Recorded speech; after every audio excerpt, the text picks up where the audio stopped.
This is Nannie Doss. She was born in 1905, and she's also known as the Giggling Granny because she earned this name because she laughed hysterically when she earned her life sentence.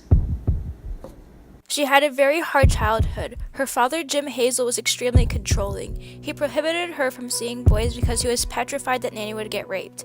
He made her and her sisters wear ugly clothing so they would not be attractive. Nannie did not have a good education because her father took her out of school to work on the family farm. Thus, Nannie never really developed healthy social skills.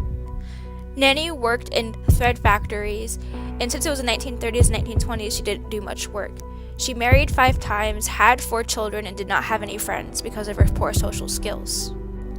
She did not have any criminalistic behaviors before her murderous habits began. However, she did sustain a head injury when she was 7 years old. She hit her head on a metal train seat in front of her that caused blackouts, severe headaches, and depression. She later blames this injury for her mental instability. Nannie most likely killed 11 people. She married her first husband, Charlie Braggs, which she met at the linen thread factory when she was 16 years old. Throughout their marriage, he was convinced that Nannie killed 2 of their middle daughters. Braggs then fled with their eldest daughter and divorced Nannie in 1928. She then married her second husband, Frank Harrelson, through the Lonely Hearts column. They married in 1929. Their marriage lasted an astonishing 16 years. And within that time, Harrelson was off fighting in World War II. And Nannie's oldest daughter, Melvina, gave birth to Nannie's first grandson, Robert Haynes, in 1943. And 2 years later, Melvina gave birth to a baby girl and she died soon after. Melvina noticed that Doss had a hat pin needle and stuck it in the baby's head. But she was groggy and exhausted from birth, so she thought that she was delusional. Then the doctors could not explain why the baby girl died. Melvina and her husband separated soon after the baby died, and Melvina started to date a man that Nannie very much disapproved of. And then Robert, her grandson, died mysteriously in her care. And then because of Robert's death, Nannie was able to collect $500 of life insurance money. And then when Harrelson came back from World War II, he forced Nannie to have sex with him. And the next day after he raped her, she put rat poison or arsenic in her husband's whiskey jar, and he died a very painful death that evening. After Nannie killed Frank, she moved to North Carolina and married her third husband, Ari Lanning, only 3 days after meeting him. She figured out that Lanning was a womanizer or a player, and he was also an alcoholic. Lanning then died of heart failure and their house burned to the ground. The house and life insurance money was supposed to go to Lanning's sister, but Doss then collected Lanning's life insurance money very quickly. Dawn then left North Carolina, and Lanning's mother died suddenly and mysteriously in her sleep. Nannie then ended up at her sister Dovie's house, and Dovie soon died after Nannie's arrival.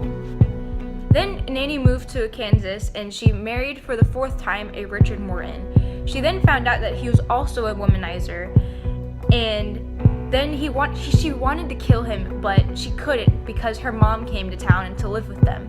So she accidentally poisoned her mother, and her mother died in Kansas. And then 3 months later, Morton met his death in January of 1953. Her 5th and final marriage was to Samuel L. Doss. They married in June of 1953 in Oklahoma. He was not a womanizer, but he was a very controlling man. He disapproved of Nannie's romance novels, which she loved to read. He then developed some flu-like symptoms and went to the hospital for it. The doctors then diagnosed him with a severe digestive tract infection because Nannie tried to poison him one time. And then that evening, on October 5th, he was released, and then Nannie brutally murdered him with tons of arsenic. And then the doctor grew very suspicious of Samuel's sudden death. So then he ordered an autopsy, and a medical examiner found enough arsenic in his system to kill a horse. Nannie was then arrested for the murder of Samuel L. Doss. At the trial, Nannie confessed to murdering 4 of her husbands, including Samuel L. Doss, her mother, her sister, her grandson Robert, and Ari Lanning's mother, and she was likely to kill 3 more people, or family members.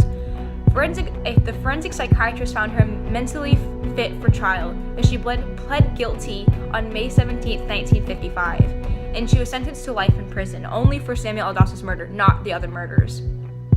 The Oklahoma state did not give her the death penalty because the state does not allow women to have the death penalty. She then died in 1965 of leukemia.